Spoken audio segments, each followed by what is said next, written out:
Eu estou vendo essa mesa aqui, com pão, com vinho, mas ao mesmo tempo, eu estou vendo e fiz vocês rirem, porque eu fiz ela de engraçado.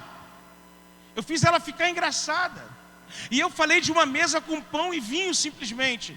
Mas essa cegueira que ele está falando é uma cegueira do entendimento. Ou seja, quando eu olho para esse pão e para esse vinho, eu não vejo um pão e o vinho, mas eu vejo o que, gente? Eu tenho o entendimento de que é o corpo e o sangue de Cristo. Quando eu olho para Ivone ali, igual a Jesus Cristo, pendurada na cruz, na verdade você está rindo, mas não é a Ivone pendurada na cruz, porque ela está ali como uma intercessora, intercedendo pela palavra, intercedendo pelo culto. Então esse é o verdadeiro entendimento do que ela está fazendo ali. E quando o apóstolo Paulo fala sobre isso, ele está querendo de verdade mostrar que existe algo de muito valor, algo muito valioso dentro de algo que é feito de barro. Ele está falando que existe algo que tem um valor gigantesco, que é o tesouro. Mas isso que é muito valoroso está dentro de algo que não tem valor nenhum, porque é apenas um vaso de barro.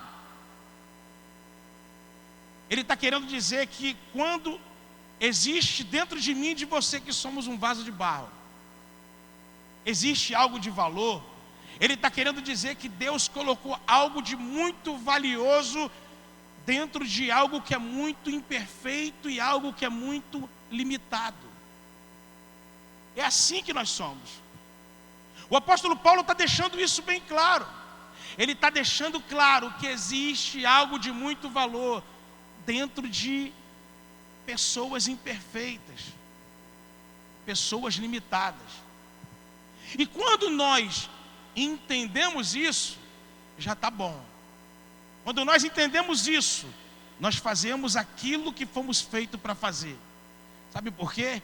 Porque o problema é que o Deus desse século ou dessa era, Satanás, o diabo, do jeito que você quiser chamar, ele cegou o entendimento das pessoas para que as pessoas não consigam entender isso, para que elas não consigam enxergar que mesmo com as suas imperfeições, mesmo com a sua limitação, existe algo de valioso que Deus colocou na vida delas, e elas começam a se achar incapazes de fazer qualquer coisa nessa vida.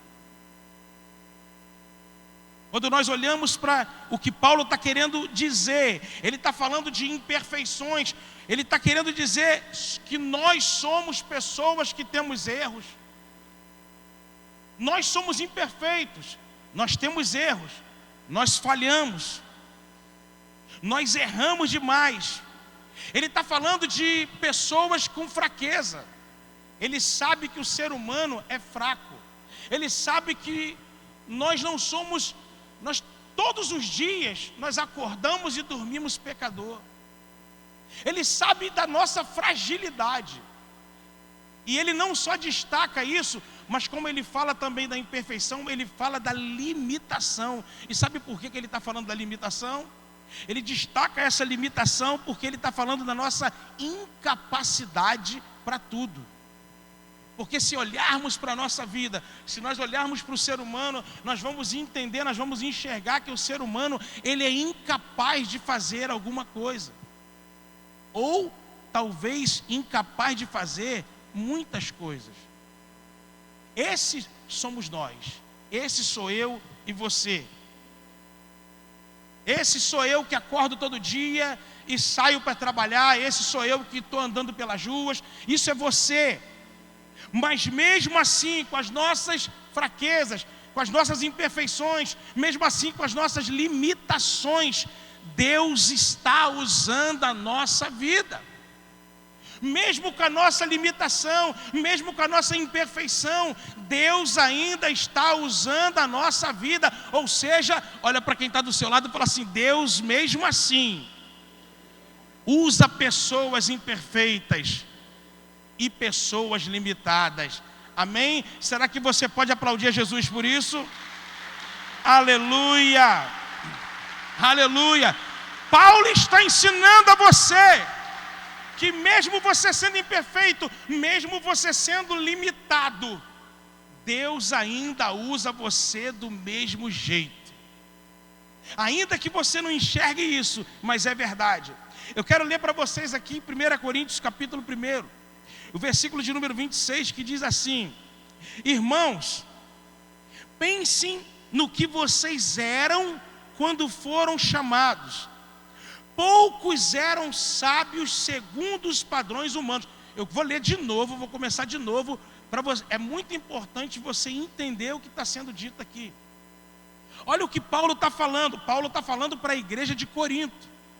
Ele está dizendo isso: olha, irmãos, pensem no que vocês eram quando foram chamados. Poucos eram sábios segundo os padrões humanos. Poucos eram poderosos. Poucos eram de nobre nascimento. Mas Deus escolheu as coisas loucas do mundo para envergonhar os sábios, e escolheu as coisas fracas do mundo para envergonhar as fortes. Por que ele está falando isso? Paulo está falando isso para um povo que era um povo inculto demais, era um povo que iniciou a igreja de Corinto. Na verdade, quando Paulo está falando isso, olha o que está acontecendo aqui. No capítulo 1 que eu li aqui para vocês, ele está falando de um tipo de gente, de um tipo de pessoas. Ele está falando de um grupo que ele encontrou em Corinto e que ele ganhou esse grupo para Jesus. E agora no capítulo 4 ele está falando do mesmo grupo, só que esse grupo já aconteceram coisas na vida deles. E aí é isso que eu quero mostrar para vocês aqui, que é importante a gente entender, a gente aprender isso aqui. Eu vou falar primeiro do início da igreja de Corinto, lá do capítulo 1. Na primeira carta aos Coríntios, Paulo está escrevendo para eles, lembrando eles o seguinte: olha, lembra quando eu encontrei vocês? Paulo chegou na cidade de Corinto, já tinha apanhado, já tinha sido perseguido, já estava todo atribulado, cheio de problema. O camarada passou só por problema terrível. Mas ele fez tudo isso e se manteve firme e chegou até a cidade de Corinto. E quando ele chega na cidade de Corinto, ele se depara com uma realidade. E qual é a realidade que ele se depara? Corinto era uma cidade rica. Corinto era uma cidade muito importante naquele tempo. Por quê? Por causa do comércio da cidade de Corinto. E quando ele chega, qual é a ideia que Paulo tem? Eu vou para a cidade de Corinto, quando chegar lá, eu vou me dirigir aos judeus, mas também vou me dirigir aos comerciantes. Eu vou me dirigir à classe alta, às pessoas que são cultas daquela cidade, porque eles sofriam, né? Eles viviam dentro do que eles aprenderam com os gregos, então eles eram inteligentes. E quando ele chega para alcançar esse povo, o que acontece? Esse povo não dá crédito à palavra de Deus através da vida do apóstolo Paulo. Paulo chega nos doutores, e os doutores não dão nem ouvidos a ele. Paulo chega nos comerciantes, Paulo chega na classe alta, e a classe alta não dá ouvidos do que ele está falando, porque ele começa a falar sobre algo que para eles é loucura. Ele começa a falar de um Cristo crucificado, um Jesus crucificado. Ele começa a falar de alguém que morreu, ressuscitou, mas que as pessoas não viram ele ressurreto como homem. Ele está falando de loucura para aquele povo, e aquele povo não quer saber disso, até porque aquele povo tem dinheiro no bolso. Aquele povo não precisa de nada divino para que as coisas aconteçam na vida dele. Eles já estão se achando autossuficientes. E ao mesmo tempo que Paulo encontra esse tipo de gente em Corinto, ele fica um pouco entristecido, mas ele não desanima. O que ele faz? Ele vai buscar outro tipo, outra classe de pessoas, para que ele pudesse pregar a palavra de Cristo. E aí ele começa a pregar para os mais necessitados. Quando ele começa a pregar ali para os mais necessitados, o que acontece? Os mais necessitados começam a se converter. Os mais necessitados começam a crer em Cristo. E a vida dessas pessoas começa a ser transformadas. Elas começam a experimentar milagres. elas começam a ver as coisas acontecerem na vida dela. Então é com esse povo mais necessitado que Paulo funda a igreja de Cristo ali na cidade de Corinto. Quem pode dar glória a Deus por isso aí? Então ele começa ali a igreja de Cristo na cidade de Corinto com os mais necessitados. E esses mais necessitados começaram a ter fome de Deus. Eles começaram a ter sede de Deus. E a realidade daquele lugar era uma realidade onde os deuses gregos tomavam conta de tudo. Então havia muita imoralidade sexual, havia muito paganismo. As pessoas, elas rendiam cultos aos deuses pagãos. A cidade era só de depravação, luxúria, era muita coisa errada. Eram umas doutrinas terríveis que eles viviam. E Paulo vem e traz para os mais necessitados a verdadeira doutrina, a doutrina de Cristo. E as pessoas têm a sua vida transformada. E detalhe, a transformação não era só na fé. Essas pessoas começaram a experimentar uma mudança de prosperidade. Elas começaram a ficarem enriquecidas. Elas começaram a mudar a sua vida. E aí, os doutores passaram a enxergar que verdadeiramente a palavra de Deus através da vida de Paulo era real. E aí a igreja ia crescendo cada vez mais para a glória de Deus. Então Paulo começou a fazer história na cidade de Corinto. Só que agora, essa é a cidade que Paulo fundou, encontrou e fundou a igreja de Corinto. Porém, Paulo agora volta no capítulo 4. E lembra que ele teve que quebrar, ele teve que ter uma palavra muito dura para aquela igreja de Corinto, quando ele, na primeira carta aos Coríntios, ele teve que dar uma palavra muito dura para a igreja. Por quê? Porque a igreja começou a viver algo diferente. E como a maioria das pessoas fazem, quando começa a viver o melhor, elas começam a parar de dar muito crédito.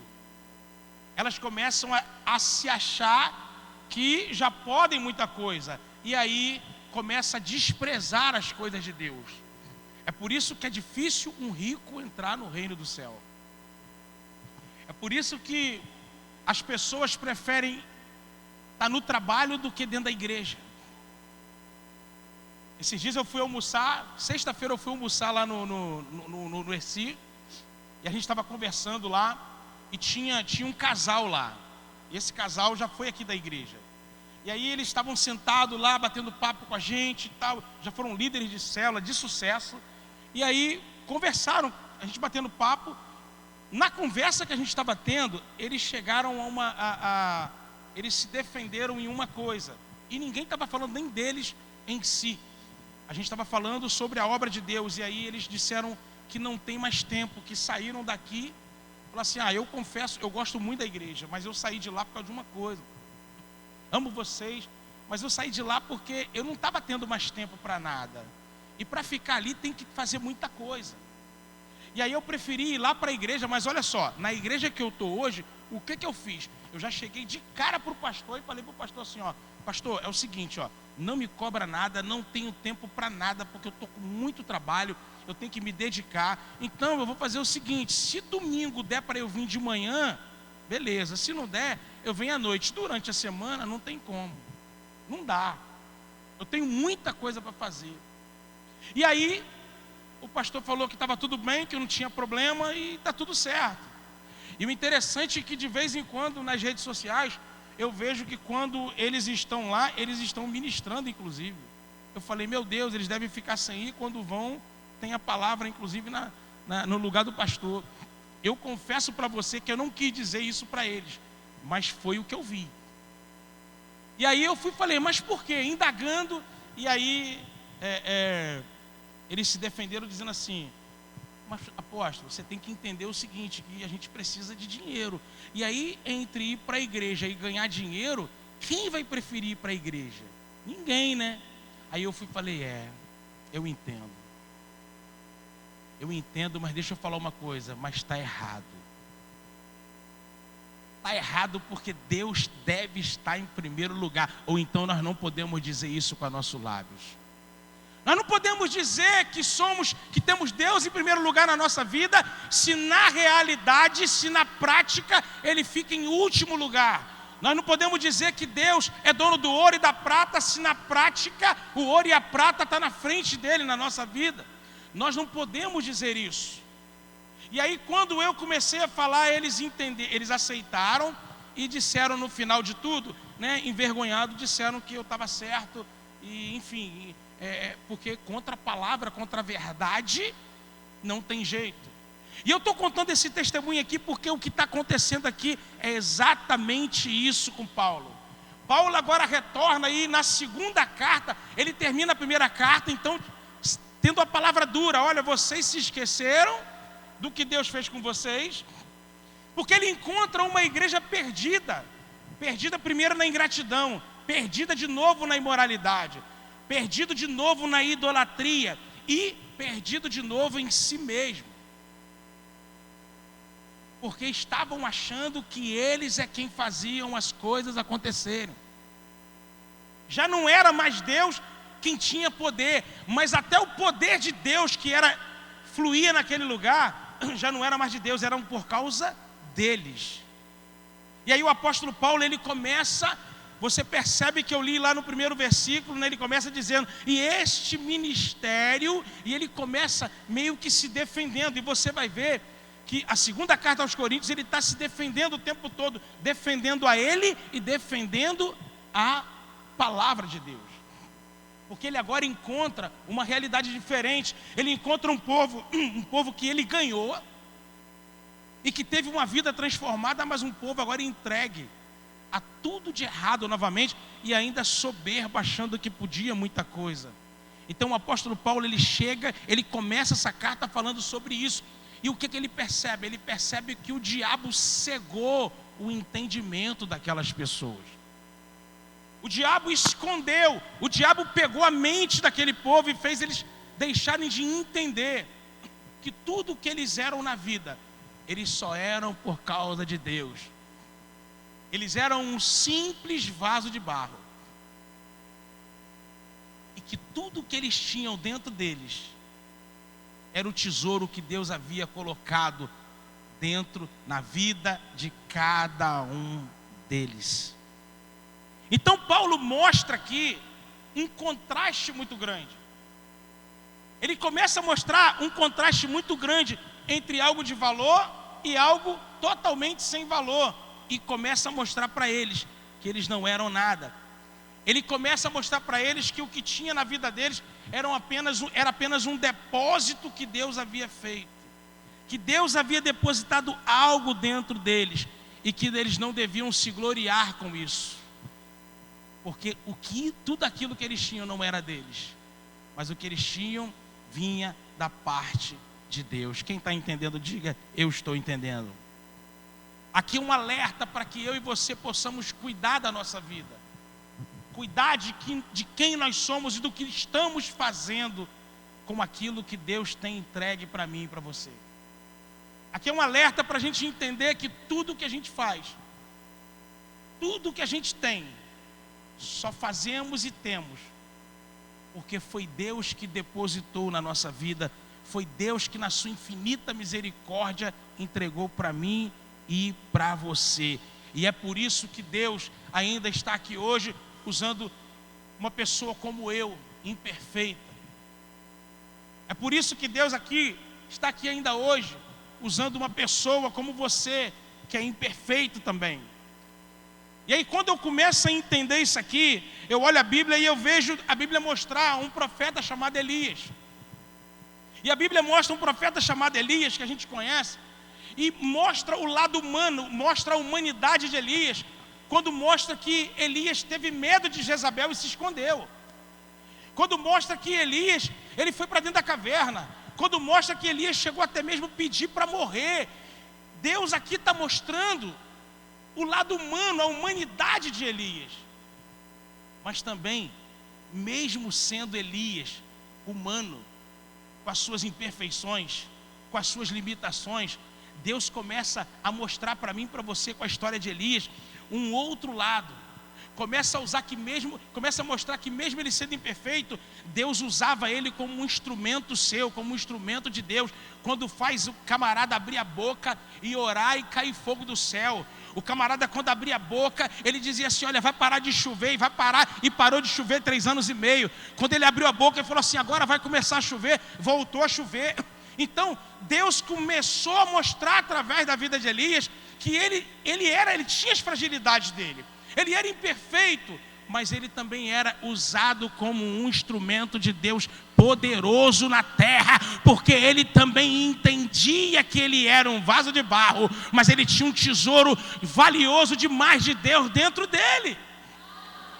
Quando eu olho para a Bíblia e eu vejo um outro homem, um homem chamado Davi, com o seu lado humano, toda uma humanidade perversa, imperfeita, cheia de falha, de erro, adulterando, um Davi que mata, que arquiteta todo o mal, mas mostra que um cara mesmo imperfeito, mesmo limitado como ele, assim, pecador, Deus ainda usa ele como um instrumento de Deus. Quando usa ele para poder unir todo o povo de Deus, como ele uniu, como usa ele para derrubar gigante, para matar gigante, mesmo sendo criança, sem força, sem condições. Para que ele e todos possam entender que nós somos vasos de barro, incapazes de tudo,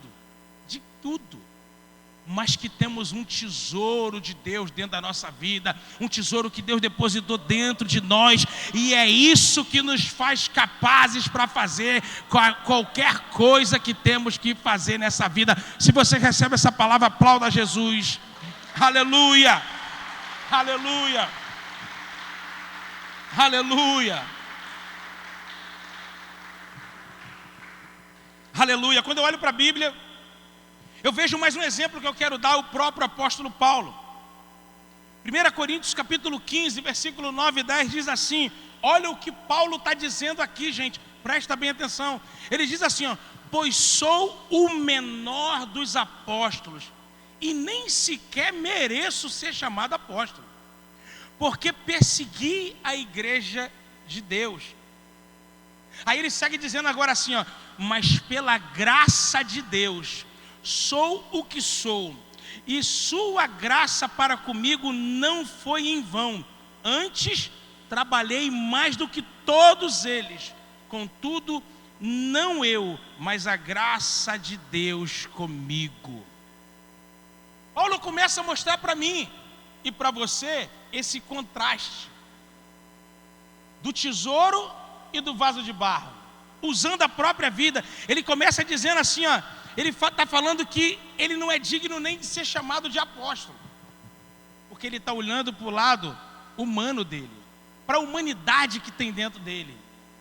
Mas em seguida, ele começa a mostrar como que Deus usou ele como um instrumento de Deus poderoso, dizendo, ó, mas não tem problema não, eu sou assim, eu não mereço, mas mesmo assim, eu fiz muito mais do que os outros apóstolos de Cristo, e não porque eu sou Paulo, mas por causa da graça de Deus que está sobre a minha vida, e porque a graça de Deus que chegou até mim, quis fazer.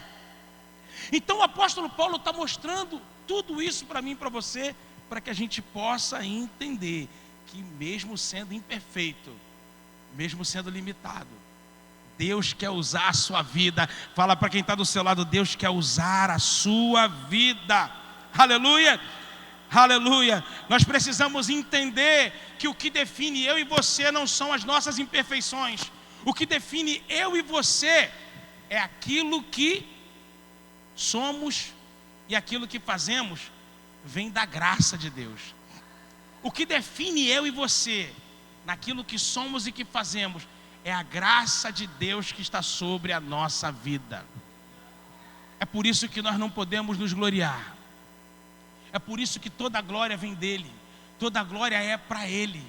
E quando nós entendemos isso, ninguém consegue nos parar. Quando nós entendemos isso, nós conseguimos ser usados como instrumento de Deus para qualquer coisa que nós nos colocarmos à disposição para Deus fazer na nossa vida. Então, por causa da graça de Deus, Porque a graça de Deus é quem capacita. É por isso que a Bíblia diz que Deus não escolhe aquele que é capacitado. Deus escolhe qualquer um que não tenha nada. E aí essa pessoa, ele vem, capacita e começa a usar essas pessoas. Olha só que coisa legal. Adailton está ali, ó, aprendendo, está pensando em aprender agora o teclado, né? Está começando a aprender o teclado, tocar teclado. E aí talvez você vai dizer assim, não, ele deve estar se dedicando muito. Ele está estudando, ele está tocando, ele está observando, ele está tendo aula, ele está fazendo alguma coisa assim, ele está buscando. Mas ele está buscando, mas ele não consegue, nem se estiver buscando, ele consegue fazer isso por ele ser o Adailton. Ele vai conseguir como está conseguindo, sabe por quê? Porque a graça de Deus está sobre a vida dele, para que Deus o capacite, para que ele possa estar ali tocando. Quem está entendendo isso? E o que é destacado aqui por Deus, através da vida de Paulo, é o vaso. Olha que coisa louca. Em tudo que Deus fez na vida, Ele destacou o vaso. Em tudo que aconteceu na vida, Deus fez questão de destacar o vaso que era de barro. E Ele fez isso com dois motivos. O primeiro é o seguinte, para você entender que tem gente passando por tempo difícil, não tem? Quem está passando por dificuldade em qualquer coisa? Todo mundo. Todo ser humano está passando por momentos difíceis na vida. A gente não sabe nem o que vai acontecer amanhã, por exemplo. A gente está passando por uma crise ainda que todo mundo acha que acabou, ainda não acabou. Existem problemas em casamento, existem problemas na sua casa, existem problemas no seu trabalho, existem problemas financeiros, existem problemas em todas as áreas da vida do ser humano. Mas mesmo cheio de problemas, nós temos que entender o seguinte: existe algo poderoso de Deus dentro de nós, que faz, mesmo com esses problemas, nos faz capaz de superar todas as dificuldades e vencer na vida. Basta você acreditar e levantar como um leão, com força, com muita força. Lembra do que eu sempre falo, quando eu estava internado? Quando eu estava médico dizendo isso e aquilo, e eu vi que o negócio estava pegando, o que eu fazia? Eu pedia a Deus, me dá uma força aqui do leão. E naqueles mesmos momentos, era como se eu fosse transformado. Eu senti uma força que não era minha. E ali eu fui vencendo etapa por etapa. Eu venci 98 dias internado, praticamente 1 ano sem andar, usando o tesouro que Deus havia depositado dentro da minha vida, por ser um vaso de barro. É uma combinação perfeita entre o tesouro e o vaso. E por que eu digo que Deus colocou o vaso de barro sempre como destaque? Porque olha só que interessante, Deus destaca o vaso, mas também destaca o vaso mostrando milagre. Eu vou usar um exemplo aqui para vocês. O primeiro exemplo que eu quero usar é o seguinte: Deus derrubou Golias, que estava ameaçando o povo de Israel. Mas quem derrubou foi Deus. Mas para derrubar Golias, ele teve que usar quem? Davi, que estava como vaso de barro. Aleluia. Por isso que a Bíblia mostra que Deus, por exemplo, abriu o Mar Vermelho e todo o povo de Israel passou. Todo mundo conhece a história. Como foi bonita. Aí depois as águas vieram se fechando, e quando se fechou, tudo matou inclusive ali os egípcios.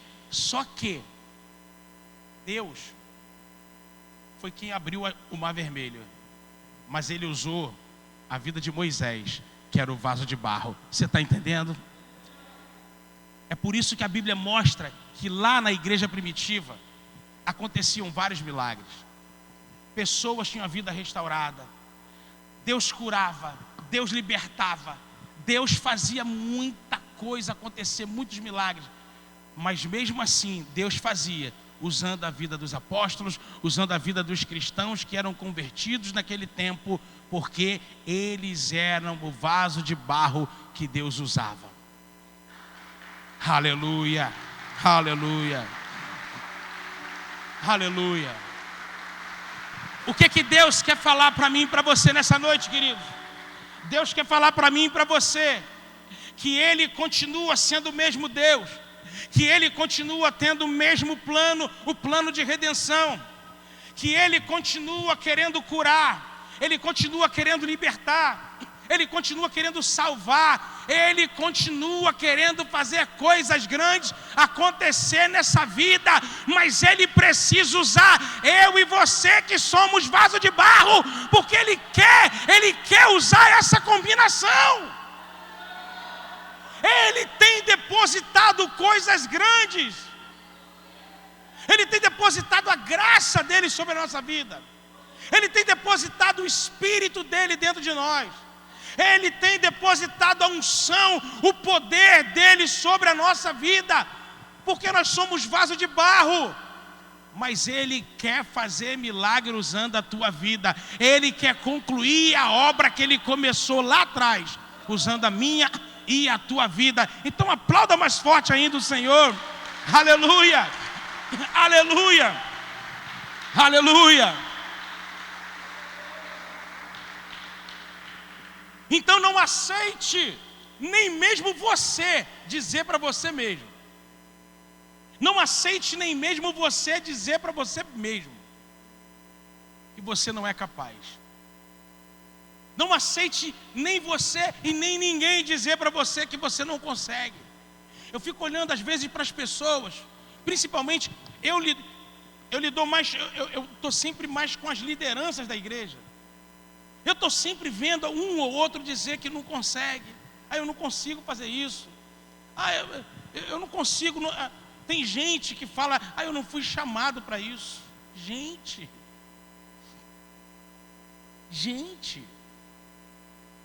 Quando eu escuto alguém falar isso, meu Deus do céu. Meu Deus do céu. Eu fico olhando assim, eu fico imaginando um monte de coisa. Nós participamos eu participei agora dessa última eleição, por exemplo, e eu trabalhei diretamente. Na eleição. E participei fazendo algo, cuidando de algo que era muito, muito difícil de fazer. E tinha eu mesmo no início comecei a achar muito difícil. Achei até que não ia conseguir. Quando terminou, eu vi que eu havia feito tudo o que era necessário ser feito. E detalhe, eu acabei saindo mais forte da eleição do que muita gente que tinha que ter saído muito mais forte. Sabe por quê? Por causa de uma coisa. Por causa da graça de Deus. A graça de Deus. Por causa de um tesouro que está guardado dentro da minha vida, dentro da tua vida. Então, meu querido, não aceite ninguém dizer para você, nem mesmo você, dizer para você mesmo que você não pode, que você não tem chamado, que você não consegue fazer. Sabe por quê? Porque ninguém consegue fazer, ninguém é capaz de fazer. Só fazem por causa da graça de Deus que está dentro das pessoas. Quando você diz que você não é capaz, você está querendo dizer uma coisa: que você não é vaso de barro. Então deixa eu perguntar mais uma vez aqui: quem aqui é vaso de barro? Levanta a mão. Então escuta. Se você entendeu que você é vaso de barro, para de ficar dizendo que você não é capaz. Para de ficar dizendo que as coisas não vão acontecer. Para de ficar falando que você não consegue. Sabe por quê? Porque ninguém consegue. Só consegue fazer qualquer coisa na vida aquele que é vaso de barro, por causa da graça de Deus que está sobre a vida dele. E eu vou dizer uma coisa para você: quem não é vaso de barro é filho da perdição. Nós só temos duas opções na vida. Olha só. Eu só posso, Ivone, ser duas coisas na vida. Duas. Ou vaso de barro, ou filho da perdição. Então, se eu digo que não sou capaz, e que não estou conseguindo fazer, e eu não quero, eu estou dizendo que eu sou o quê? Filho da perdição. Se eu estou dizendo que eu não consigo fazer, que não é para mim, eu não tenho chamado, eu não consigo ganhar uma alma, eu não consigo abrir uma célula, eu não consigo orar, eu não consigo fazer isso, eu não consigo fazer aquilo, eu não sou capaz disso, eu não sou capaz daquilo. Se eu digo que eu não sou capaz, eu estou dizendo que eu sou filho da perdição. Porque mesmo se eu não sou capacitado para isso, eu digo: Senhor, eis-me aqui como um vaso de barro, me coloca em tuas mãos. Se for preciso até quebrar, Senhor, pode quebrar, mas me faz de novo, que é para eu poder ser usado da maneira que o Senhor deseja, porque eu estou aqui para isso, porque eu sou vaso de barro, eu não sou filho da perdição.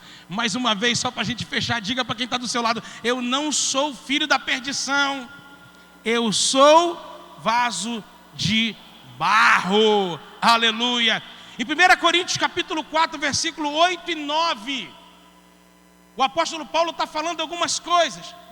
Ele está mostrando que ele é vaso de barro, mas que ele tem um tesouro dentro dele. E isso acontece na minha e na tua vida. Preste atenção, vamos lá. Diz assim, ó, Paulo está dizendo o seguinte, ó, ele mostra essa combinação, porque nós não somos capazes, mas o que está dentro de nós nos capacita. Vamos lá, olha o que ele fala primeiro. Ele diz que nós somos pressionados. Por que ele diz isso? Ele tá falando no versículo 8 e 9 assim, ó: somos pressionados. Por quê? Porque somos vaso de barro. Mas aí ele segue dizendo assim, ó: somos pressionados, mas não desanimados. Quando ele diz não desanimados, ele está falando do quê? A capacidade de não desanimar vem do tesouro que Deus colocou dentro de mim e de você. Diga graças a Deus.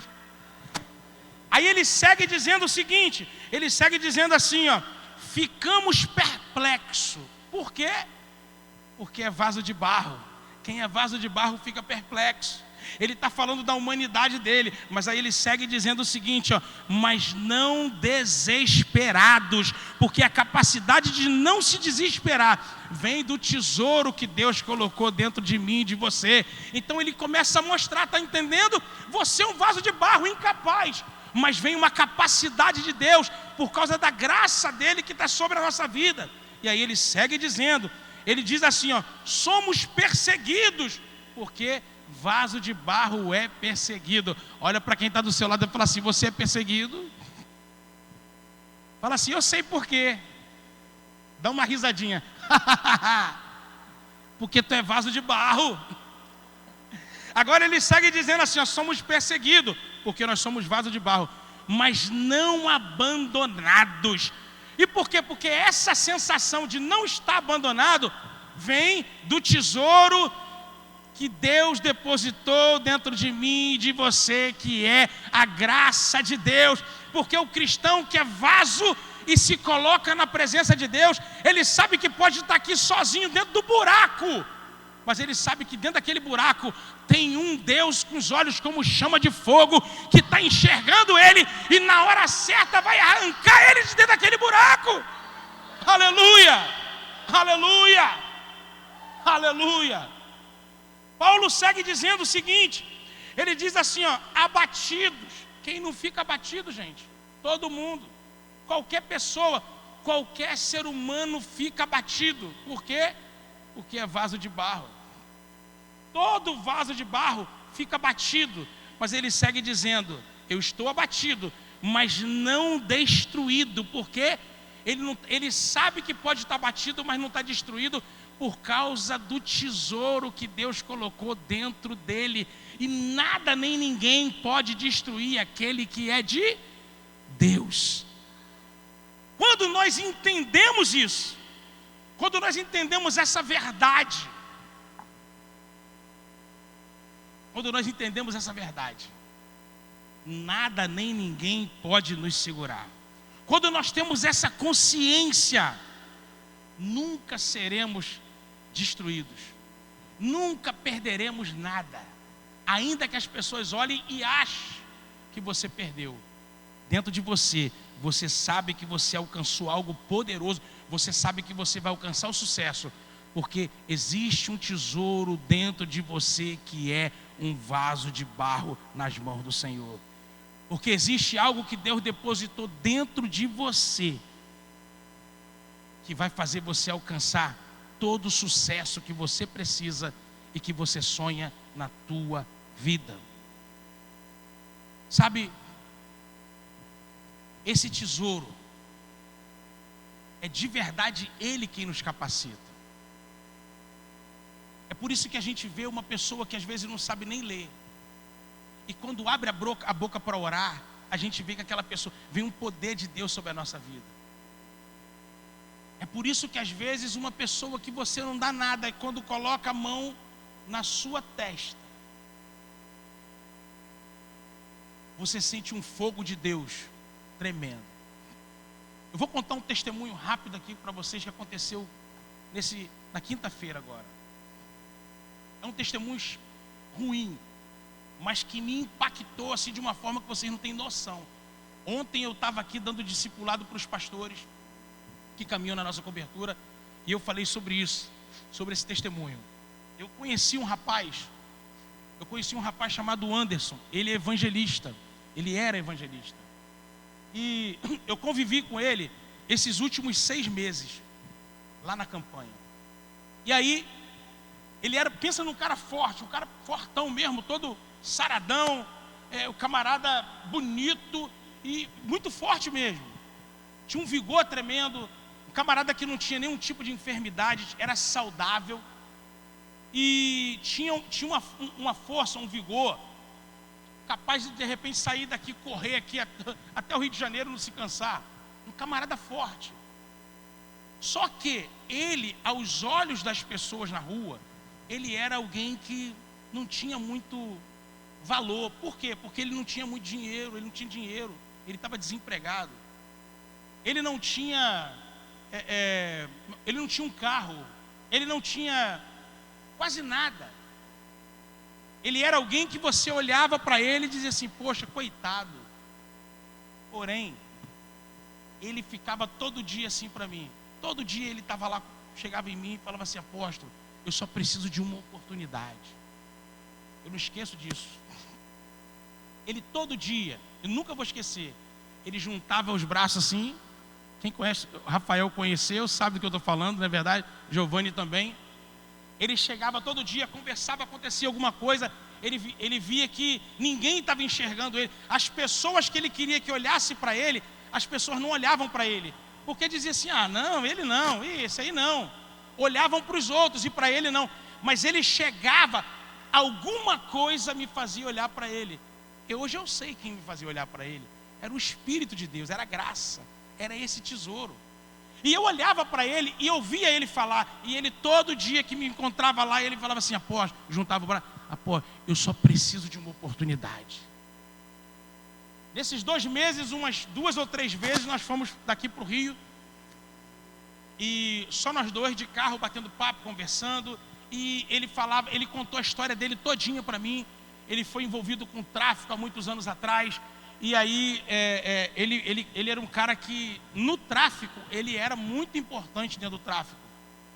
Ele transportava por semana 1,5 milhão, 2 milhões do tráfico de Macaé para o Rio de Janeiro. Era confiado a ele.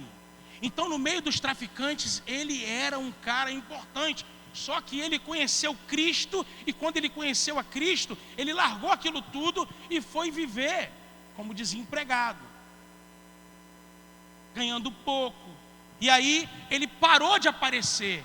E aí as pessoas que ele queria que olhasse para ele, não olhava. E ele vivia querendo uma oportunidade. E aí ele foi me contando a história dele todinha. É claro, ele se converteu já tem tempo. E aí ele vem numa carreira de Deus na vida dele. E aí ele já era evangelista. E aí quando ele falou várias vezes comigo, na viagem e todo dia. Eu só queria uma oportunidade. Teve um dia que, ou então quando as coisas não aconteciam, isso é importante. Quando as coisas não aconteciam para ele, quando ele queria alguma coisa que aquilo não acontecia, sabe o que ele fazia? Ele juntava a mão aqui de novo e fazia assim, ó. Deus está no controle. Obrigado. Era desse jeito. E aí um dia, nós fizemos uma reunião com o pessoal que estava mais à frente da coordenação, e aí ia contratar um grupo de pessoas grande para poder trabalhar na rua, aquela coisa toda, e eu precisava de 3 pessoas que trabalhassem como coordenadores, e eu que poderia escolher. Então, uma das pessoas, foi até o Marcos que eu levei daqui, Marcos, chamei o Rafael, e faltou um. Quando eu vi que faltava um, eu falei assim, é ele, é o Anderson. Liguei para ele e falei assim, Anderson, você está sem carro, né? Você não tem carro não, né? Ele não tem não.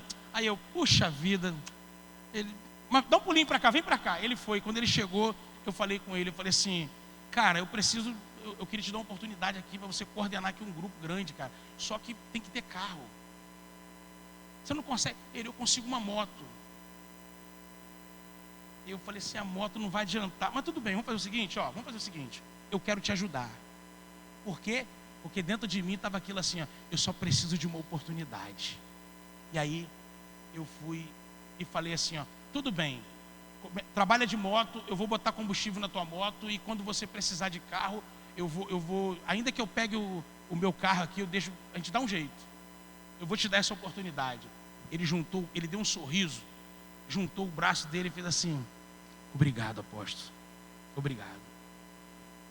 Naquele dia em diante, ele passou a dizer para todo mundo que eu não era coordenador, que eu era, além de pastor, ele me via como um pai. E aí, quando foi de lá para cá, acabou tudo, né? Acabou a eleição e tudo, e a gente estava mantendo contato direto. Pelo menos uma vez por semana a gente vinha conversando. E aí quando foi semana passada, eu liguei para ele e falei assim, ó, eu vou reunir você e algumas outras pessoas, porque tem algo novo para a gente fazer, e eu vou colocar você aqui, eu acho que eu vou conseguir te abençoar aqui, porque eu sabia que ele estava desempregado. E aí eu falei isso com ele ficou feliz da vida, passou. Esse encontro nosso seria essa semana agora. E aí, quando foi no domingo de manhã, eu recebi uma notícia, uma ligação. Era o pastor Sérgio, lá da Nova Holanda, me ligou, da fronteira, me ligou chorando. Apóstolo, você está sabendo o que aconteceu? Eu falei, não, o Anderson. O que aconteceu com o Anderson? O Anderson está internado, estão querendo entubar ele. Eu falei assim, aonde? No HPM. Ele faz alguma coisa? Eu falei, mas o que eu vou fazer? Eu não sou médico, não tenho poder nenhum, mas tudo bem, eu vou para lá. Chamei o Giovanni, foi eu e o Giovanni para lá, para o HPM. Ficamos lá desde de manhã até depois do almoço. Ficamos lá, perguntando para um, perguntando para outro na recepção, e ninguém dava informação. Daqui a pouco eu vi a família dele lá, os amigos dele lá, e o pastor dele estava saindo de lá de dentro. Quando o pastor dele saiu, veio falar com a gente, eu pedi informação. O pastor dele falou assim, apóstolo, tem que orar muito, porque o médico falou que só um milagre mesmo, porque alguns órgãos dele entubaram ele, e porque alguns órgãos dele parou de funcionar, teve falência em alguns órgãos. Aí eu falei, caramba. Ele falou assim, eu estou até com medo de alguém querer desligar esses aparelhos. Aí eu, na mesma hora, comecei a tentar fazer contato com um, com o outro. Eu preciso chegar no médico. Como que eu vou chegar? Pensei até ligar para a Gleice para ela falar de repente com o patrão dela lá, que é médico. Mas eu falei, não, mas ele não vai ter acesso a isso. Não. Caramba, aí vou resumir para vocês. Eu fiquei tão incomodado que eu fiz contato com um, com o outro, até chegar no prefeito da cidade. Quando chegamos no prefeito da cidade, o prefeito foi lá e deu ordem aos médicos, olha, cuida desse menino. E aí, os médicos começaram a cuidar dele. E aí a família me agradeceu, o pastor dele me agradeceu muito, a gente não tinha muito contato, mas me agradeceu muito. E aí ficamos ali cuidando do Anderson até quarta-feira. Quando foi quarta-feira, eu estava saindo da casa da minha mãe e vindo para cá. Quando eu entrei no carro para vir para cá, a esposa dele faz contato comigo, dizendo assim: apóstolo, ora aí, porque ele está passando por um procedimento. E esse procedimento está sendo agora, e pode dar certo. Se der certo, vai dar, né, ele vai ficar bem. E eu sei que vai dar certo. Ora aí, eu falei assim: amém, vamos orar. E aí eu vim de lá para cá. Quando eu cheguei aqui, eu estava ali dentro, eu estava resolvendo algumas coisas e com o espírito ali ligado em oração, esperando acabar o culto, que era para eu poder falar, ligar, ter notícias dele. E aí, quando acaba o culto, que aí eu vou prestar atenção no meu celular, tinha 2 ligações, só que a ligação que tinha era do pastor Sérgio. E aí, quando eu vi ele insistindo, que eu vi que ele insistiu, na hora, o Espírito de Deus falou comigo assim: o Anderson faleceu. Aí eu já sabia. Aí eu liguei de volta, o pastor Sérgio falou assim: é isso mesmo, infelizmente ele faleceu. Aí logo em seguida, o meu irmão falou que algumas pessoas tentaram me avisar ali, e eu não podia atender, e acabei não sabendo antes. E aí tentei fazer contato com a esposa dele, enfim, não consegui. Quando nós chegamos lá no dia seguinte de manhã, eu fui buscar informação. É claro, a esposa dele não me respondeu, porque ela estava muito mal e não estava conseguindo fazer contato, não queria fazer contato com ninguém. Cheguei de manhã, procurei saber tudo certinho, o enterro seria de tarde, fomos no velório. Aí é que eu quero o testemunho agora. Quando nós chegamos no velório, foi eu, Fernanda daqui, a Fernanda também gostava muito dele, e Giovanni. E quando nós chegamos lá, eu fiquei apavorado e feliz. Triste pela morte, mas feliz pelo que eu vi. Bom, ainda bem que eu cheguei um pouquinho antes, porque senão eu não ia conseguir entrar. Porque eu entrei, tinha bastante gente, só que como eu entrei, cheguei um pouquinho antes, fui próximo do caixão para poder olhar ele pela última vez e cumprimentar algumas pessoas que estavam ali, e fiquei ali mesmo, não saí mais. Tinha alguns pastores, a gente estava batendo papo, conversando. Daqui a pouco, ninguém conseguia entrar, sabe por quê? Porque estava lotado aquele memorial. Lotou a capela, lotou aquele do lado de fora, e lotou lá no estacionamento de pessoas querendo fazer a última homenagem para ele. Por que eu estou falando isso? Eu estou falando isso porque quando me deram uma oportunidade, o pastor dele me deu a oportunidade para eu falar algo lá, e eu falei isso que eu comentei aqui para vocês. Eu olhava para ele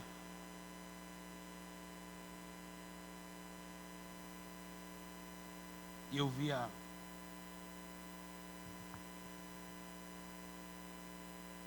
a imagem dele.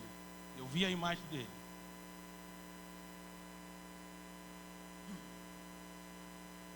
Eu via a imagem dele na minha frente, todo dia, levantando o braço e falando. Só queria uma oportunidade.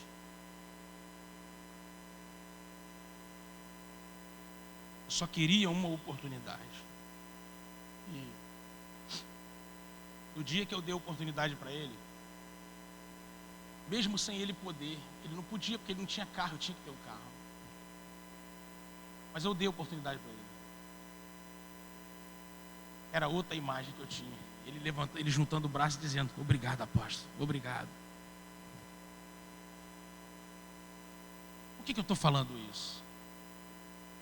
Eu nunca senti, há muito tempo que eu não sinto a dor de perder uma pessoa do que eu senti com o Anderson. Que loucura, vivi pouco tempo, mas eu senti uma dor muito grande por ter perdido ele, de verdade. Isso mexeu muito, isso me fez pensar em muita coisa. E Ali eu entendi uma coisa. Como homem, como ser humano, Ivone, ninguém ia olhar para ele. Como ser humano, como vaso de barro, ninguém ia valorizar ele de verdade em nada. Menino da comunidade, ex-traficante, menino que não tinha muita instrução, desempregado, estava no segundo casamento, 3 filhos, vivia preocupado com os filhos. Ninguém ia enxergar o camarada. Ele foi candidato a vereador na última eleição, em 2020. E eu fiquei chocado, porque a igreja dele é uma igreja grande. E ninguém da igreja dele apoiou a candidatura dele. Ninguém ajudou em nada. E o menino foi lá sozinho, junto com só algumas pessoas da célula dele. E fez bastante voto, fez 100 e poucos votos. Para quem estava sem dinheiro, sem nada. Por que eu estou contando isso? Porque ele era alguém que ninguém enxergava, ninguém olhava. Mas Deus colocou uma graça dentro dele, tremenda, que no dia do enterro dele, até quem não prestava atenção nele, até quem não conhecia ele, foi lá para ver quem era esse cara. Está entendendo? Por causa da graça de Deus sobre a vida dele. E o pastor dele revelou para todo mundo qual foi as 2 últimas coisas que ele falou. Aí a equipe falou: meu Deus do céu, olha só. E eu acredito porque ele, o tempo que estava com a gente, quem conhece ele sabe que vai acreditar. Ele vivia preocupado com isso mesmo. Porque o pastor dele, quando ele passou mal, que levaram para o hospital, ele estava junto com o pastor e junto com alguns amigos, alguns obreiros lá, irmão da igreja. E eles estavam correndo. E aí ele passou mal. Quando estava na corrida que ele passou mal, ele parou. E aí eles foram socorrer ele, porque viu que ele caiu, na verdade. Ele não parou, ele caiu. E aí que levaram para o hospital. Conclusão: qual foi as últimas palavras dele? As duas últimas frases. O pastor dele falou assim: a penúltima foi essa. Eles passaram correndo ali, não sei se ali perto daquela linha verde ali, né? Passou perto de uma empresa que tem ali, alguma coisa que tem ali, e tinha um pé de manga.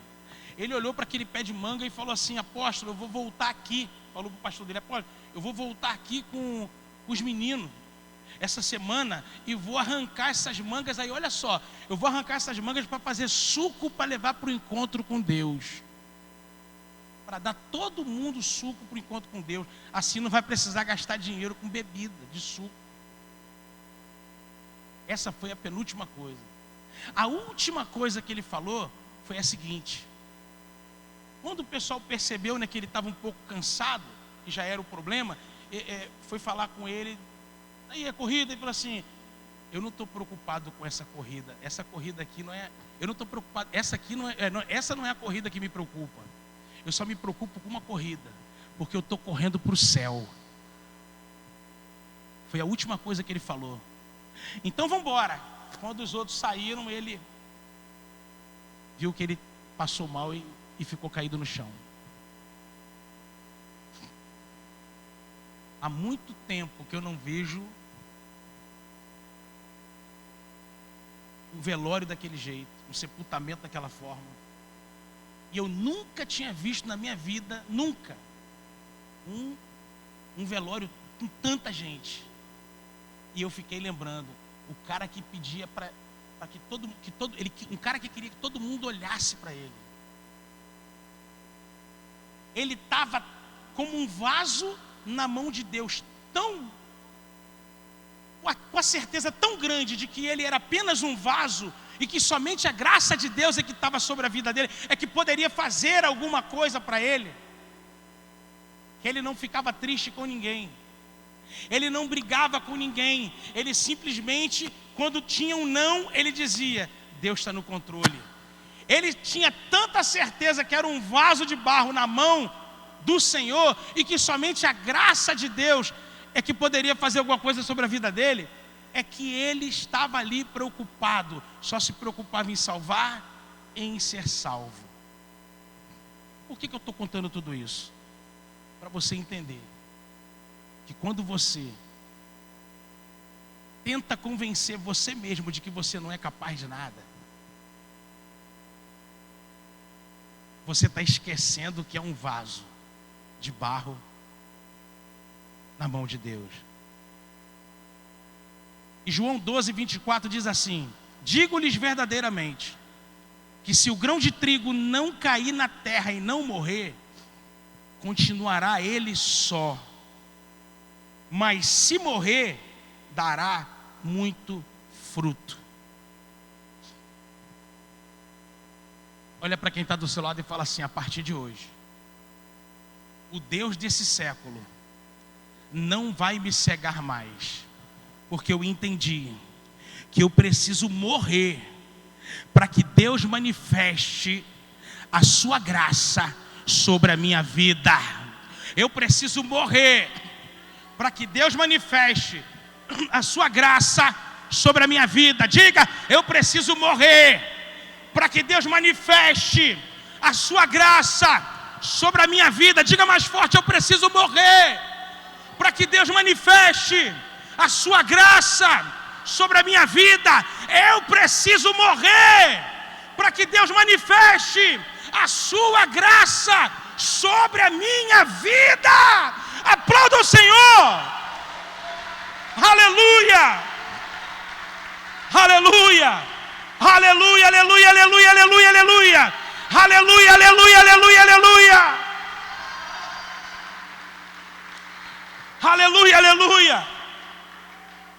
Por isso que Jesus disse: quem vier após mim, quem quiser vir após mim, tome a sua cruz e venha.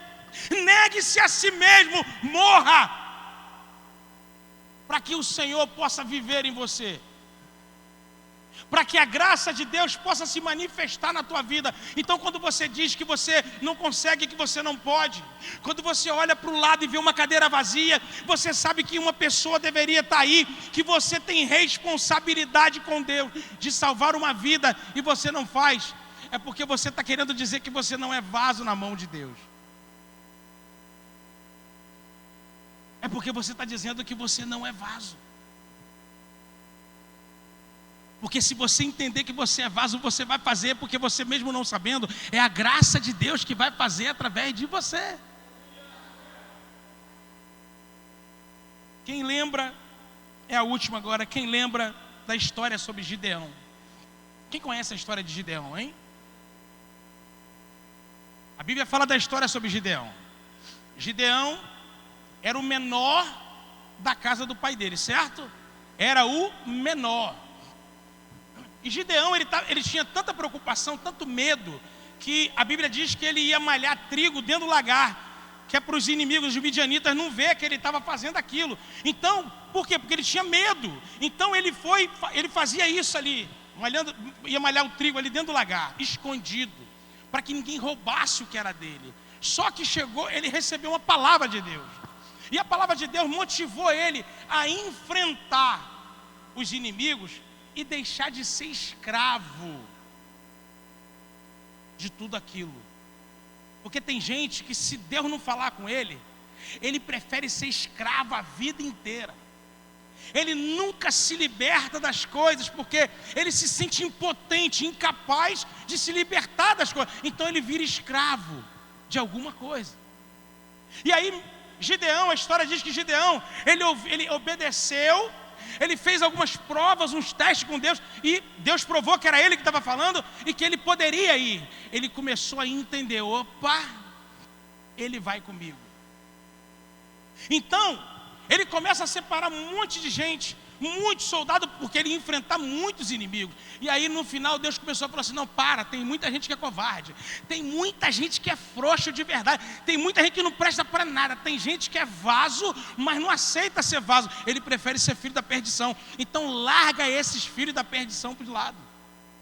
Gideão, presta atenção, você só vai à luta, só vai à guerra, eu vou te dar a vitória, mas vai ser só com quem é valente, porque o valente sabe que é vaso de barro. O valente sabe que ele é incapaz de qualquer coisa, ele não tem condições de fazer nada, mas ele é valente por causa disso. Aí ele é valente, opa, eu não consigo fazer nada, mas eu sei que Deus está na minha vida. Então a graça dele vai me capacitar. Então ele separa de um exército gigante. Ele fica só com 300. Olha só que loucura.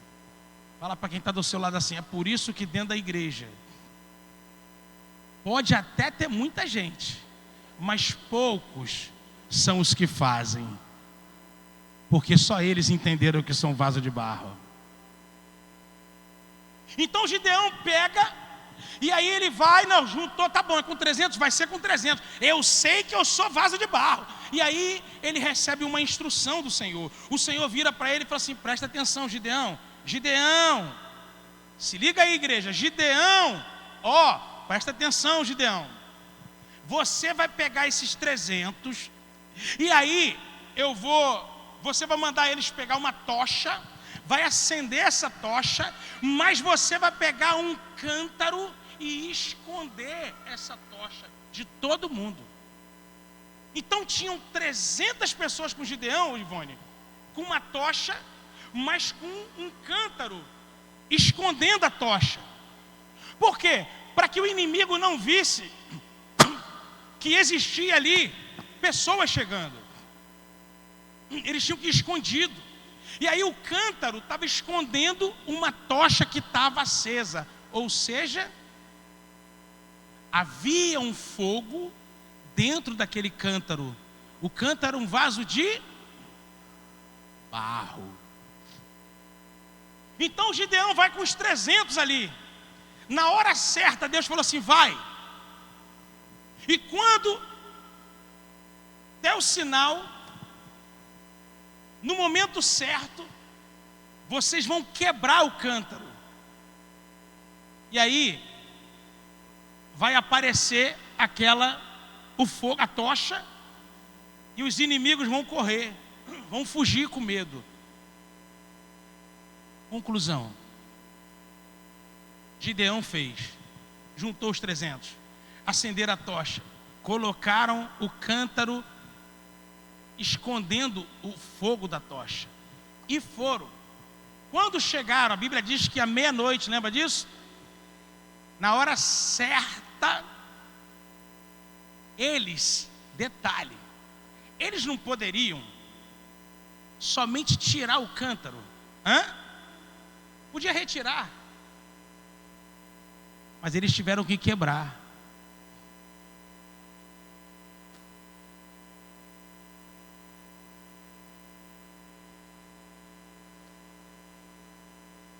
Teve gente que não entendeu, sabia, Ivone? Presta atenção. Isso aqui é um cântaro. Isso aqui é a tocha. Acende a tocha, acendeu. Coloca o cântaro. Foi colocado. Está aqui, ó. Deu a hora certa. Chegou a hora certa. Eu poderia fazer isso, ó.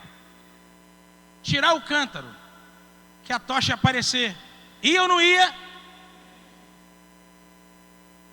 Mas na tua Bíblia e na minha está escrito que tinha que quebrar. A ordem de Deus foi essa. Na hora certa, quebra o cântaro.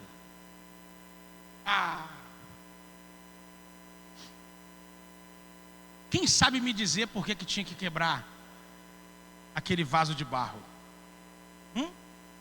Por que tinha que quebrar o vaso de barro? Hein, gente? Eu vou responder para você. Porque era a única forma de manifestar a tocha que estava dentro daquele vaso. A única forma, só existe uma forma de manifestar a tocha que está dentro do vaso de barro, era quebrando ele.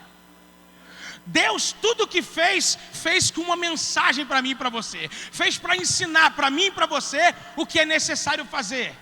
Então ele está ensinando para mim e para você o seguinte: olha, você é imperfeito, você tem limitações, eu sei das incapacidades, eu sei que vocês não conseguem fazer nada, mas existe um tesouro que eu guardei dentro de vocês, é a graça de Deus, é a graça de Deus, é a graça de Deus que está sobre a vida de todos nós.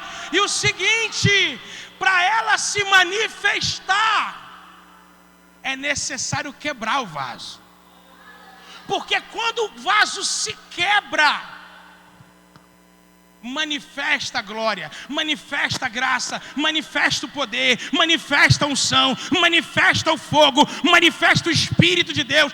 Tudo que Deus depositou em você se manifesta na hora. E aí Gideão junto com os 300 quebraram. Quando eles quebraram aquele vaso de barro, o fogo apareceu, se manifestou, e eles venceram aquela batalha contra os inimigos de Deus. Se você está entendendo, fica de pé. Aplauda, mas aplauda de pé. Aplauda, mas aplauda de pé. Aleluia.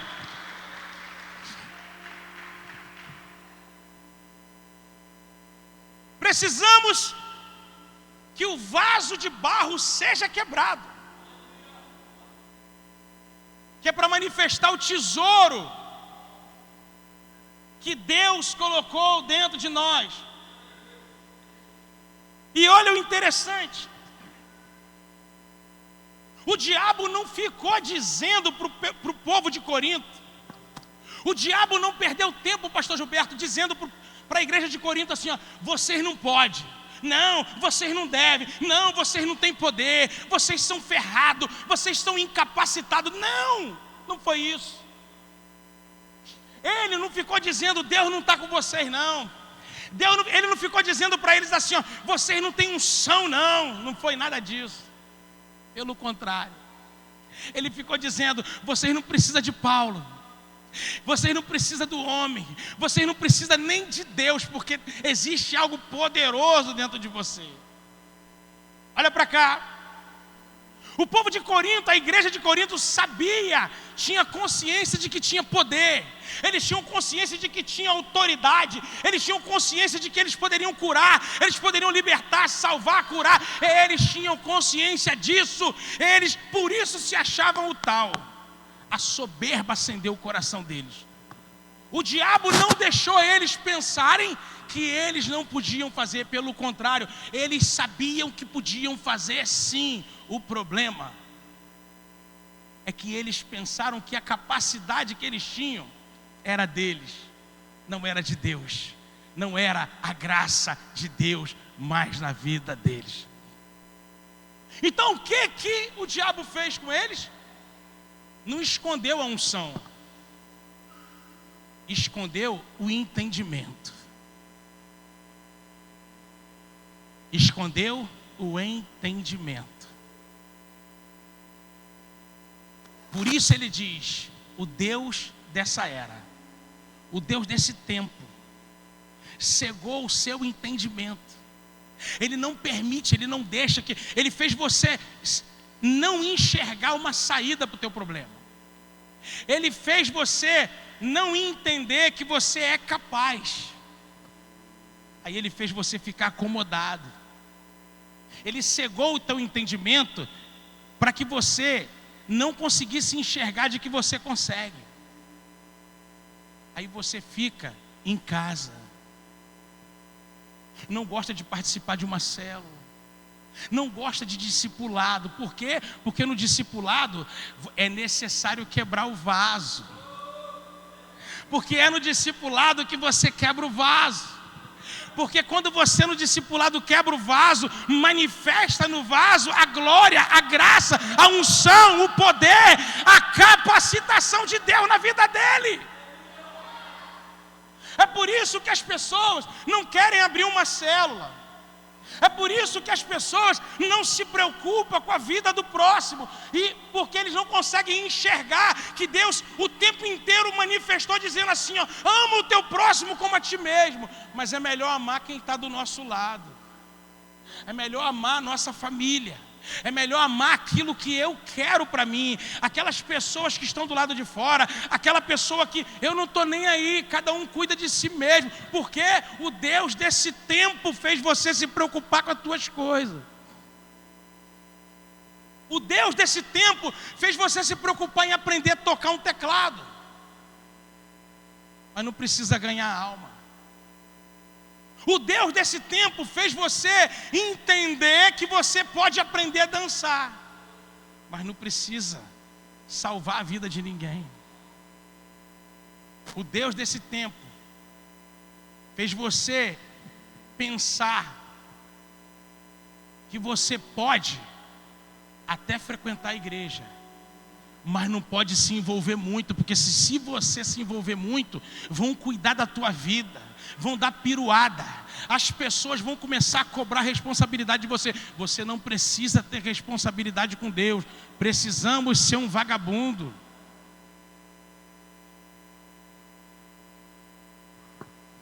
O apóstolo Paulo, na segunda carta aos Coríntios, ele estava escrevendo ela como uma defesa, sabe por quê? Porque o diabo semeou na cabeça, na mente de toda a igreja o seguinte: esse Paulo é de duas caras, meu irmão. Quando ele está longe, ele fica escrevendo para a gente um monte de palavra dura, mostrando que somos pecadores, mostrando que nós éramos nada. Ele fica jogando na nossa cara o tempo todo que nós éramos nada, porque o diabo tinha que fazer isso para acender a ingratidão no povo. E quando está perto da gente, ele vem com um sorrisinho, com um abraço, com palavra doce. Toma cuidado com esse pastor Paulo. Esse pastor Paulo não presta, não vale nada. Ele fica usando a palavra do jeito dele e não do jeito que é real, porque todo mundo quer enxergar a Bíblia do jeito de si próprio e não do jeito que Deus ensinou. Aí o apóstolo Paulo vem se defendendo: olha, esse ministério, ele só é um ministério na minha vida. Vocês estão pensando que é por causa de mim? Não é por causa de mim, não. Vocês estão sentando porrete por causa de mim, achando que eu sou dono disso aqui, dono da verdade. Eu não sou dono da verdade, não. Eu só sou o que sou por causa da graça de Deus que está sobre a minha vida. Eu não vim aqui pregar as palavras que eu escrevi no meu coração. Eu estou aqui pregando as palavras que Ele me disse, Ele me entregou, Ele escreveu, Ele ditou. Porque sem Ele eu não sou nada. Eu não sou digno nem de ser chamado de apóstolo. Eu só sou e fiz até mais do que os outros. Sabe por quê? Por causa da graça dEle que está sobre a minha vida. E é a graça dele que faz as coisas acontecerem, porque eu não sou ninguém, meu irmão. É por isso que está essa briga. Uns é de Apolo, outros é de Pedro, outros é de Paulo, mas eu sou de Cristo. Eu sou de Cristo, porque foi Ele que morreu pela minha vida, foi Ele que se sacrificou por mim e por você. Ninguém pode batizar em meu nome, as pessoas são batizadas em nome dEle. Eu só sou apóstolo porque Ele me fez apóstolo.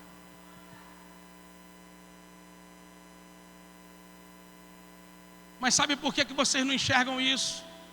Vocês não enxergam nada disso, está tudo sendo encoberto de vocês. Sabe por quê? Porque o Deus desse tempo cegou o entendimento de vocês. Cegou. E isso é tão sério que você chega para um judeu hoje e você fala para ele que Jesus é o Messias e que ele já veio, e que na verdade ele não vem, ele vai voltar. Ele não aceita. Sabe por quê? Porque o Deus desse tempo cegou o entendimento deles. Olha que loucura. O Deus desse tempo cegou o entendimento deles. O véu que foi rasgado lá atrás,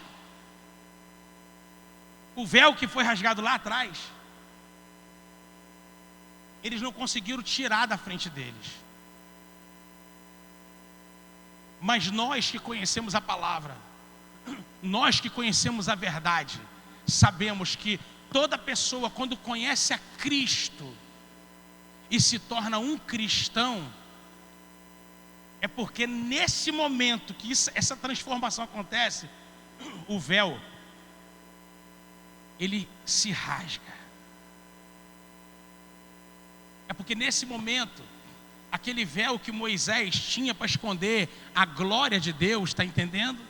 É arrancado esse véu. E aí a glória de Deus começa a resplandecer na minha e na tua vida. É isso que Deus está querendo te dizer nessa noite. Não permita que o diabo, não permita que Satanás esconda de você a verdade. Não permita que ele cegue o teu entendimento. Não permita que ele desvie a sua atenção. Permita que a verdade seja revelada o tempo todo na tua vida. E a verdade é que você é um vaso de barro. A verdade é que você é um vaso de barro. A verdade é que você é um vaso de barro e tem um tesouro poderoso dentro de você. Calabandarabacai. Deus derramou, Ele depositou um tesouro poderoso dentro de você. Então, vaso, permita-se ser quebrado, para que manifeste a graça, a glória, o poder e a unção de Deus sobre a tua vida. Deixa que Deus te quebre nessa noite. Aceita ser quebrado. Aceita ser quebrado. Aceita ser quebrado por Deus hoje, para que manifeste a glória, a unção, o poder e a graça dele sobre a tua vida. Deixa de lado o teu achismo. Deixa de lado toda mentira, toda concepção, toda ideia que o diabo plantou na tua cabeça. Joga fora. Quebra, vaso. Quebra. Quebra. Quebra em nome de Jesus Cristo. Quebra hoje. Quebra. Para manifestar a graça, o poder, a unção do nosso Senhor Jesus sobre a tua vida. Fecha os teus olhos. Pensa, reflete no que você tem feito para Deus.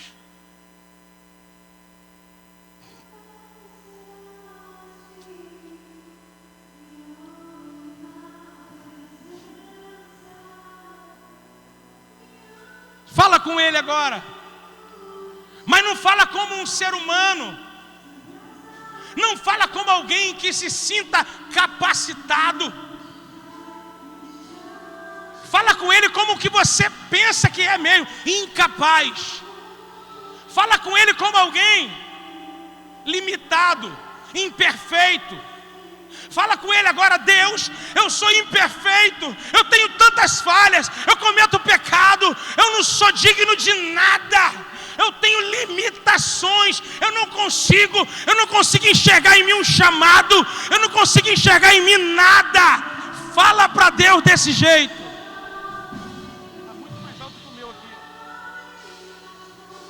Fala com Deus isso. Fala para Ele: Senhor, eu sou pecador, eu sou imperfeito demais, eu sou cheio de limitações, mas eu quero ser um vaso em Tuas mãos. Então me quebra, Senhor, hoje.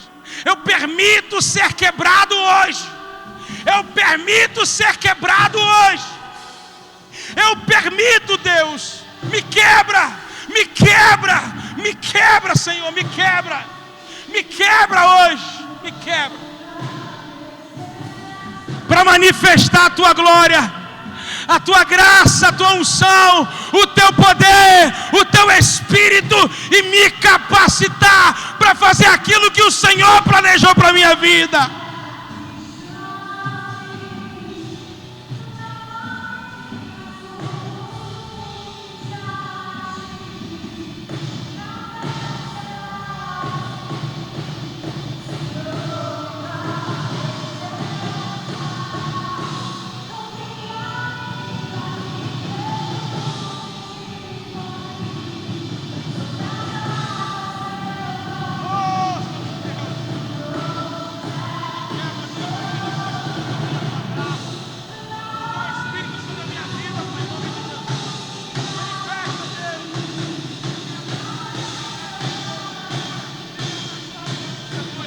Manifesta, Senhor, me quebra, Deus, me quebra para manifestar, para que haja milagre, para que haja cura, libertação, restauração, para que haja, Senhor, para que haja sinais de maravilhas, prodígios, para que o Senhor se manifeste com poder e glória nesse lugar.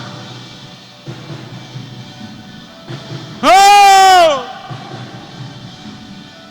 Em nome de Jesus, em nome de Jesus, em nome de Jesus, em nome de Jesus, em nome de Jesus.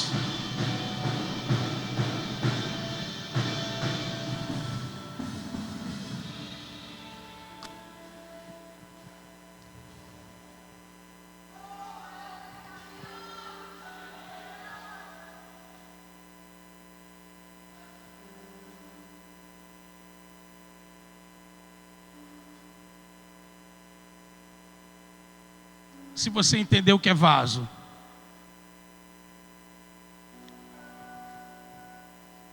e que precisa ser quebrado, para que o tesouro de Deus se manifeste na tua vida.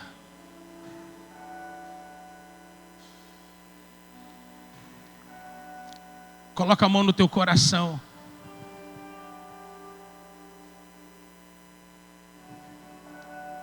E repete comigo dizendo assim: Deus, eu reconheço que tenho errado, reconheço minhas imperfeições e que sou limitado demais, mas reconheço que sou vaso e me coloca em tuas mãos como vaso de barro. Pode me quebrar. Me quebra, Senhor. Me quebra em quantos pedaços forem necessários.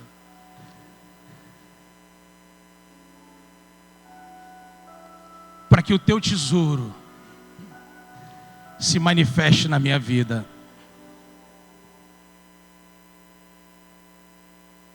No poder do nome e do sangue de Jesus. Senhor, eu oro agora pela tua igreja. E como sacerdote, Senhor, como apóstolo de Cristo aqui nesse lugar, mesmo sem merecer, e sendo como o apóstolo Paulo diz, por causa da tua graça, Senhor.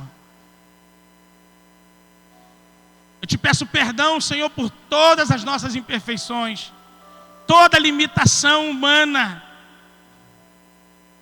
E peço a Ti, Deus, que o Senhor venha sobre as nossas vidas e manifeste o Teu poder, a Tua glória, a Tua graça. E que a partir de hoje o Senhor venha colocar em nossos corações a capacitação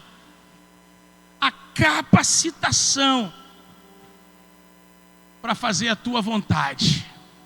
Eu sei que não consigo. Eu sei que não consigo, eu sei que eu não posso. A tua igreja é incapaz. Essa igreja é incapaz. Essa igreja, Deus, não tem feito aquilo que o Senhor deseja de nós, porque somos imperfeitos. Essa igreja é limitada, Deus, porque permitiu ser enganada pelo Deus dessa era. Mas hoje nós te pedimos, arranca de nós tudo aquilo que o diabo tem colocado para impedir de entender, meu Pai, porque esse tesouro é o entendimento. Ele começa pelo entendimento e termina com a tua graça.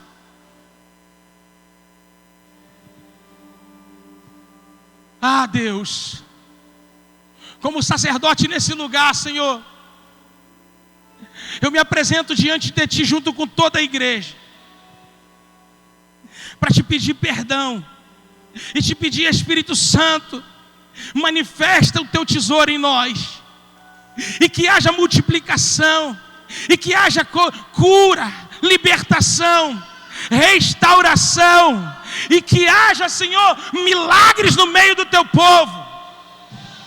para que o Senhor venha permitir que o Senhor capacite a cada um de nós.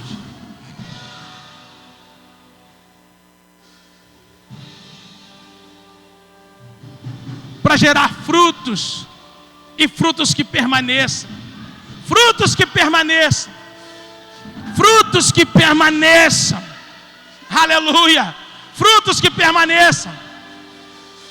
O evangelista Anderson, no enterro dele, foi lindo esse final. Lá no enterro, quando já estava acabando a cerimônia, o pastor dele fala essas últimas palavras que ele disse, e em seguida chama um rapaz e fala assim para esse rapaz: ele colocou você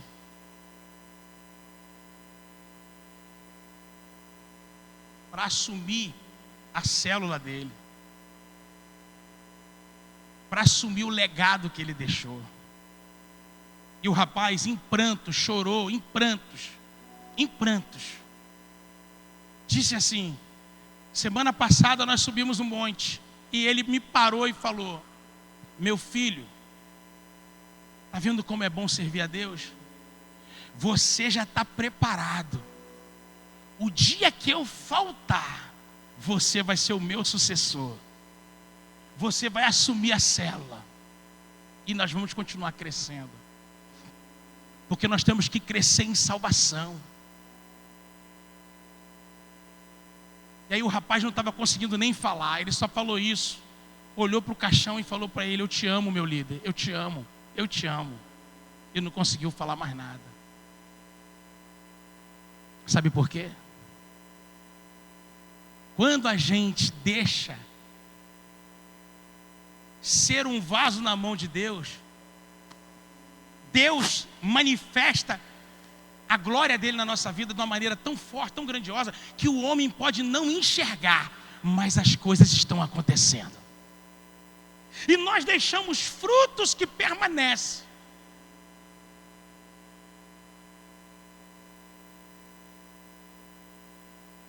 Naquela hora ali, eu saí, chamei o Marcos, não foi, Marcos? Chamei o Marcos lá fora. Falei: meu filho, vem cá. Deixa eu te falar uma coisa. Está vendo? Hoje, se Deus te levar hoje, o que você deixou de legado? Teus filhos, com a tua esposa, uma casinha, um carrinho? Eu estou falando para vocês também, igreja. É isso? Uau!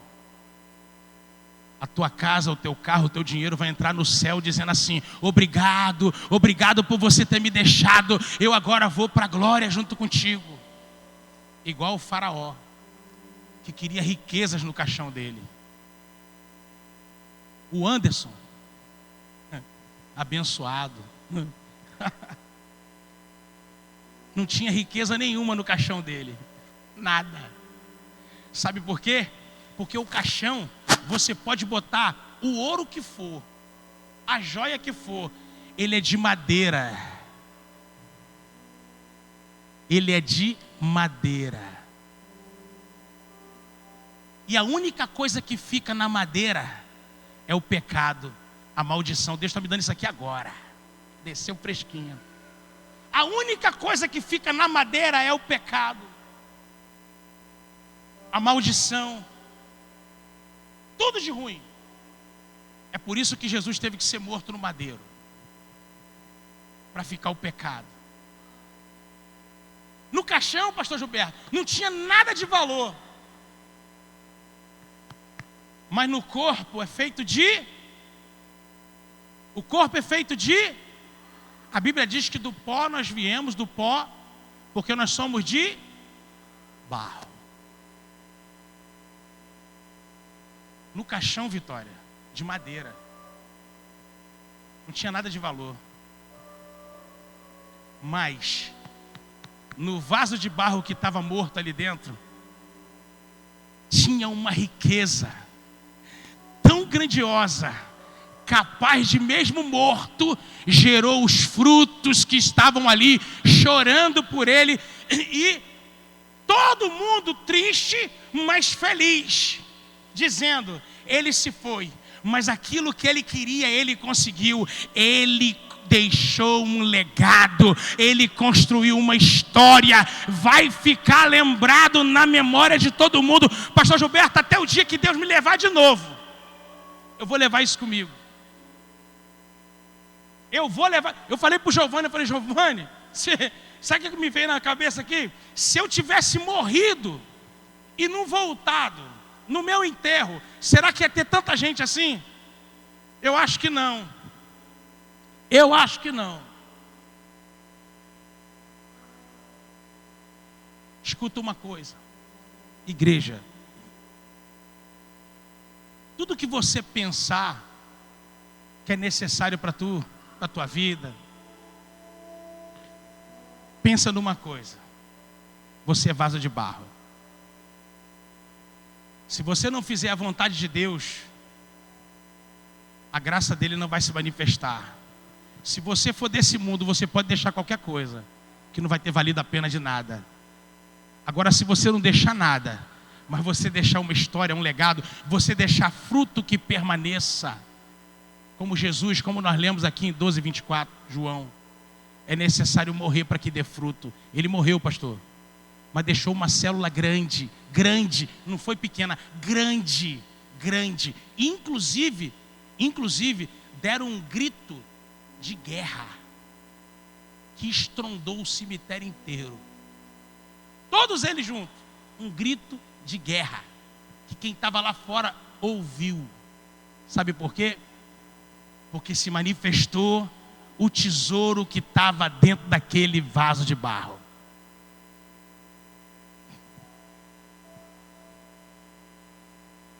Quantas pessoas você tem ganhado para Jesus?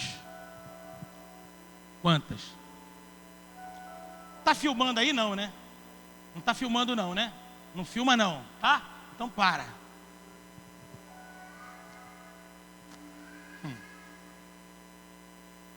Morreu um